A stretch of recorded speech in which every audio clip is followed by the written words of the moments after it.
Voltamos com o programa Conversando com Divaldo Franco. Acompanhe agora o quadro Pode Perguntar.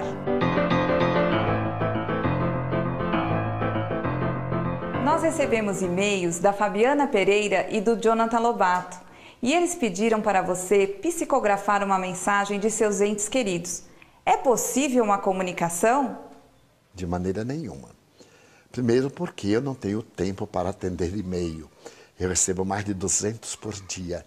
E invariavelmente eu deleto antes de lê-los, porque o tempo é muito curto. Depois de um precedente deste, era necessário que os médiuns ficássemos inteiramente à vontade. Eu sei quanto é dolorosa a ausência de seres queridos, mas o fenômeno acontece quando a pessoa está presente. Chico Xavier, que foi um grande sábio na Terra, usava a seguinte expressão: é necessário estar perto do telefone para poder atender o telefone. O telefone toca de lá para cá. Nós, médium, pessoalmente, não evoco. De maneira nenhuma, porque receio que venha um espírito mistificador. Embora a doutrina estabeleça que se pode evocar os espíritos, eu não me considero em condição de evocar este ou aquele, por não possuir os valores ético-morais que façam a seleção. Desta maneira, é necessário que a pessoa esteja na reunião e que aguarde quando isso possa acontecer. No momento, em face dos muitos compromissos que eu tenho assumidos, não venho psicografando nos últimos 2 anos, a não ser excepcionalmente. Tínhamos uma reunião às quinta-feiras, exclusivamente para isto. O público chegava, não fala comigo. Ninguém fala nada comigo antes. Não anoto nome, não anoto dados. E os espíritos vêm porque querem. Para evitar que eu tenha no inconsciente aquelas informações que podem ser filtradas. Diz-se que Chico Xavier anotava. Não é verdade. Chico Xavier ficava com uma prancheta para anotar pedidos que lhe faziam. E quando era de alguém que desencarnava, ele docemente anotava o nome, a data do óbito, para poder orar. E às vezes, coincidentemente, aquele espírito vinha, mas ele não anotava nome de familiares, ocorrências que caracterizaram a desencarnação, mesmo porque nós somos testemunhas oculares de dezenas de mensagens que ele recebeu, algumas das quais os familiares não estavam presentes. E de minha mãe, que era analfabeta, cujos dados eu jamais me havia referido a ele, em 36 páginas. Daí, não poderíamos atender, o que é lamentável. Mas sugerimos, frequente uma instituição espírita, procure estar ali entregue a Deus, e quando o ser querido estiver em condições, ele entrará em contato com vocês. Como posso reconhecer um bom espírita sério e aonde eu posso recorrer quando eu precisar dessa ajuda? Como é que nós conhecemos uma pessoa séria? Pelo comportamento. Jesus, aliás, disse há 2000 anos, pelos frutos conhecem-se as árvores. O espírita sério é aquele que está definido em o Evangelho segundo o Espiritismo como o verdadeiro espírita. Ou numa outra página abrangente, o homem de bem. Como eu poderia dizer a você, alma querida, onde encontrar um lugar digno? Você tem critério de avaliação. Como você distingue a nota falsa da verdadeira? O lugar digno para trabalhar daquele que não corresponde.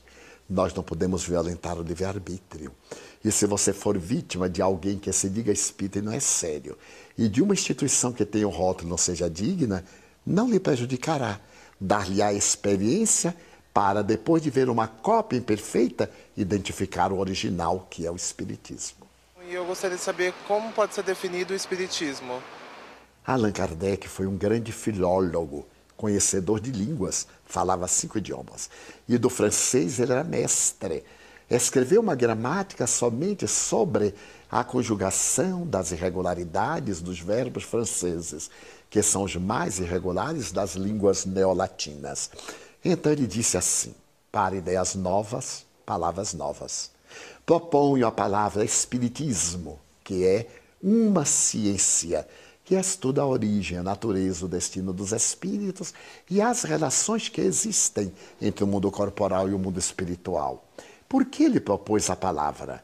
Porque já havia a palavra espiritualismo.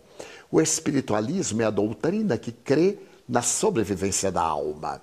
O Espiritismo é a ciência que, além de crer na sobrevivência da alma, crê na comunicação, crê na reencarnação, na pluralidade dos mundos habitados e tem como estrutura ética o Evangelho de Jesus.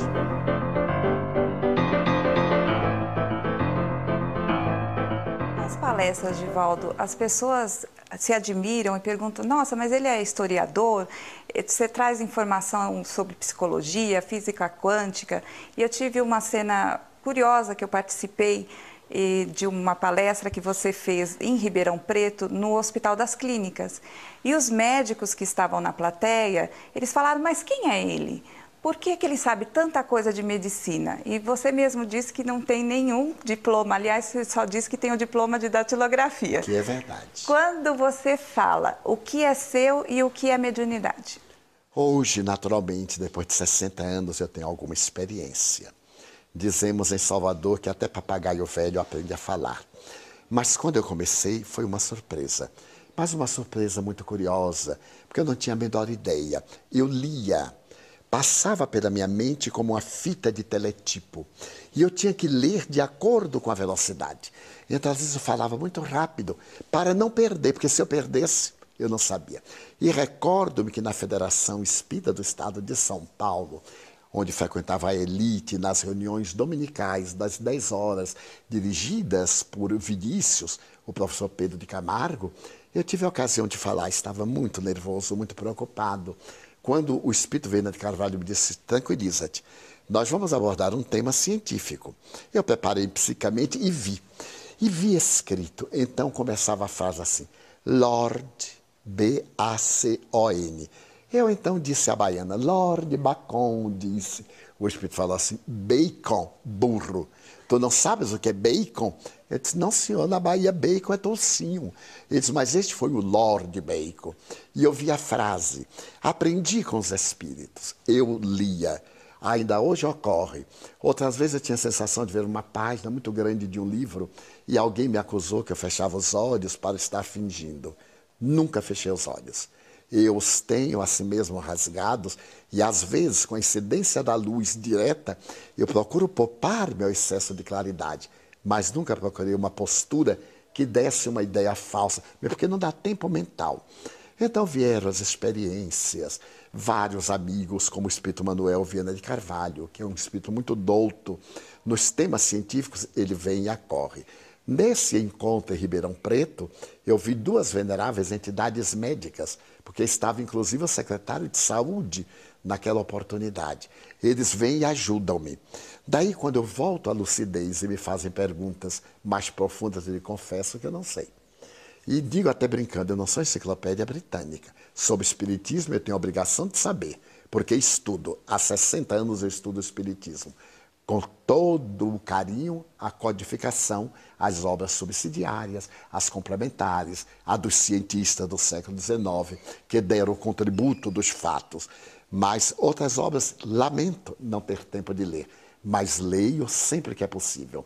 O Espírito Viana de Carvalho, muitas vezes, lê para mim por bondade. Ele me narra experiências de cientistas, dá-me o nome do livro e do autor.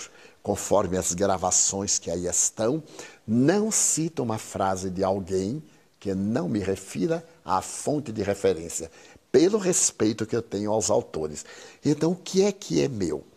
É o momento em que eu dou um xiste, dou um toque de humor, as experiências humanas, os contactos e o conhecimento da doutrina.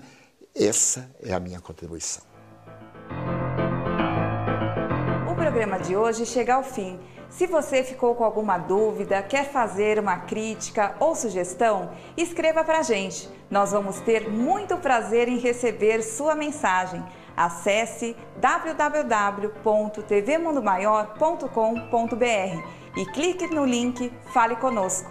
A semana que vem tem muito mais Divaldo Franco para você. Até lá!